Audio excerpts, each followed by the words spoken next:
Hello and welcome to our coverage of PTQ Dragon's Maze from Liverpool. We'll be seeing Levi Mochan this round, playing Jund against Jonathan Randle, also playing Jund. A few cards different here, as you can see from the deck lists, but we'll crack right on with the action. Welcome to the modern format, Jund out in force. We'll certainly be seeing a lot of Jund. It's been prevalent at a lot of tournaments leading into this, so it's well known that this is what a lot of people will consider to be the best deck. Whether it turns out to be the best deck by the end of the day remains to be seen. I think there's pretty much no doubt that as far as the format goes, Jund's the deck to beat. The only question that I'd have in my mind, certainly looking at Levi's deck list, would be, has Jund got to the point where it's turned in on itself and it's now so desperate to win the mirror match that it suffers against the overall field? I've got to say that when we were doing some testing for this format, the original Spirit Jund decks, which have been doing so well at Grand Prix level, which are basically 4 colours splashing white for Lingering Souls in a standard Jund shell, that had an incredible matchup against certain decks like Blue-White Control.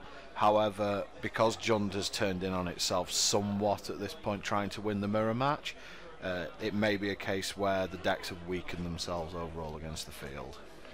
Now what's really interesting about these set of PTQs is we have about 3 or 4 in the UK before Gate Crash comes out. So you certainly don't get much time to adapt to any changes in the metagame. No, you certainly don't. There is a bit of a break in the PTQ schedule throughout February to let all the release events etc. go ahead. But once we come back into the PTQ schedule, it's going to be right in with Gate Crash, and it's going to be quite interesting to see what sort of things are going to come out of Gate Crash and make an impact on the field. Shocklands are already in this format, as they were already legal, so we won't be seeing too much of a change from the mana bases, but it'd be interesting to see if any sort of crunch cards come in from Gate Crash that really affect the format. Generally, when you're talking about an older format, sort of Modern or Legacy, you don't have a huge impact from sort of a lot of cards in the field. Generally, what you'll see is 1 or 2 cards make a really big impact. And those cards generally are going to be hosers more than anything. Well, sometimes, yeah, but the other thing that we've seen recently would be, say, for example, Deathrite Shaman. Exactly. Well, I mean, that's a prime example of a hoser. You know, right there, it really makes a lot of the graveyard decks struggle. There is that, but obviously it's also the Bird of Paradise effect as well that it has, which just made Jund that 1 turn quicker, which, again, when you're able to threaten things like a turn 2 Liliana of the Veil against a control deck or against a mid-range deck. You know, this is largely what it's all about, though, having a very flexible card, which Deathrite Shaman is. I've noticed there that Jonathan didn't use his Liliana the turn that he put it in. It may be due to the fact that he obviously wants every card in his hand. Well, one of those cards is another Liliana. I was wondering if he's trying to bait a bolt out of Levi or something like that. Levi's laid one of the cards in this matchup which is going to give him a big advantage in my opinion in the mirror, and that's Phyrexian Arena. It's been a while since I've seen Phyrexian Arena being played to any sort of major degree, but I think he's going to be able to shut down Jonathan's Liliana with that for the most part. There goes Jonathan's second Lily, eaten by the first Lily. Yep. A bit weirded out why he didn't do that last turn, to tell you the truth. Maybe he was fearing an abrupt decay. But, Levi could have had all manner of things like him to Torak or whatever. But he can't have him, because that's modern. That's Legacy. Yeah, Legacy. Yeah. But he could have had a bit more handshag there. Yeah. There's Kitchen Finks coming down for Jonathan Randle. Another card that sort of had a very in-out relationship with Jund in Modern. Once Deathrite Shaman came into the environment, everyone started dropping Kitchen Finks because of the effect that the Deathrite could just simply eat the Kitchen Finks with its persist trigger on the stack. And you could get your life gain off the Deathrite anyway. Yeah.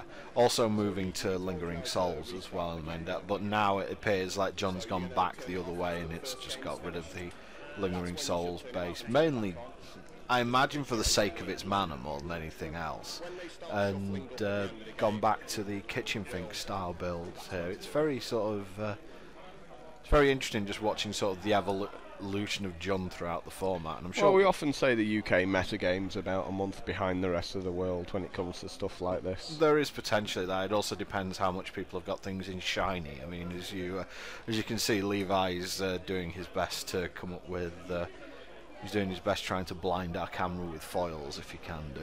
It's certainly one of the issues in the UK that cards are so expensive. People generally build the deck and then they're sort of begrudged to want to change cards in them that often. Definitely. I mean, if you're watching this from the US, you'll probably think that Liliana of the Veil that's in play is somewhere in the region of a $20 card. Whatever you pay in dollars, we end up paying in pounds usually for cards in the UK.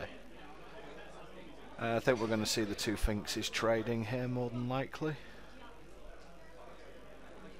Similar to the old Thragtusk battle in Standard, they just generally just ram into each other and produce their effects.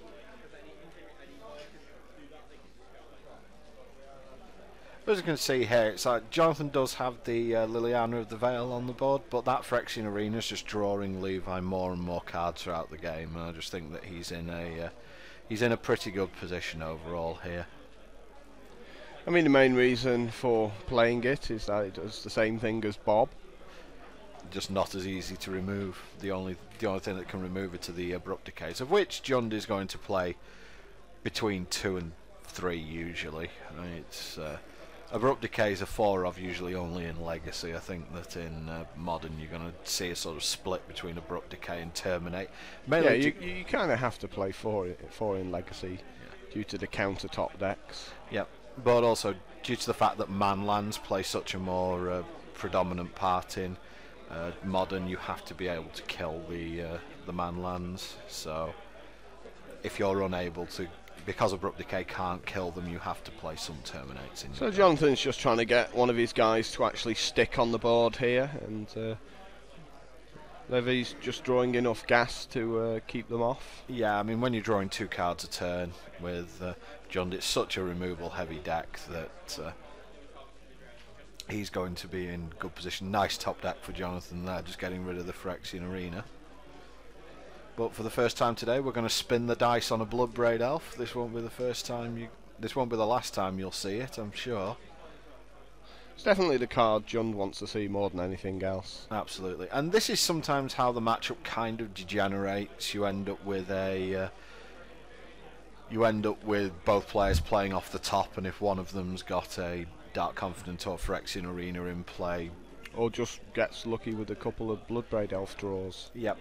The one thing that is quite interesting about Levi's list that I hadn't noticed before, I saw the deck list, is he has no access to Liliana the Veil in his 75. Which is a little bit weak. It's certainly a very important sideboard card. I think, again, Levi's looking to beat the mirror more than anything else, and Liliana is one of the weaker cards in the mirror. So I think he's literally come to this field thinking, I expect this field to be 30-40% Jund, and therefore I want to win the mirror match. Now we do have some of the deck breakdowns of what turned up to the PTQ, and we did have something like 12 or 13 Tron players. Yep, we did have 13 Tron players, and we also had about double that number playing Jund. So it was out of a total field of around about 150. So it wasn't a bad call from Levi for sure to try and build a Jund deck to beat other Jund decks, but he's still only looking at sort of 16-18% of the field there. So yeah, and Lily's so good against the rest of the field. You know, this is why it sort of went into a lot of Jund decks, because it's so flexible in that respect. Yeah, I mean, blue-white control, as it were, which is very popular in the UK, is always going to turn up at PTQs in the UK.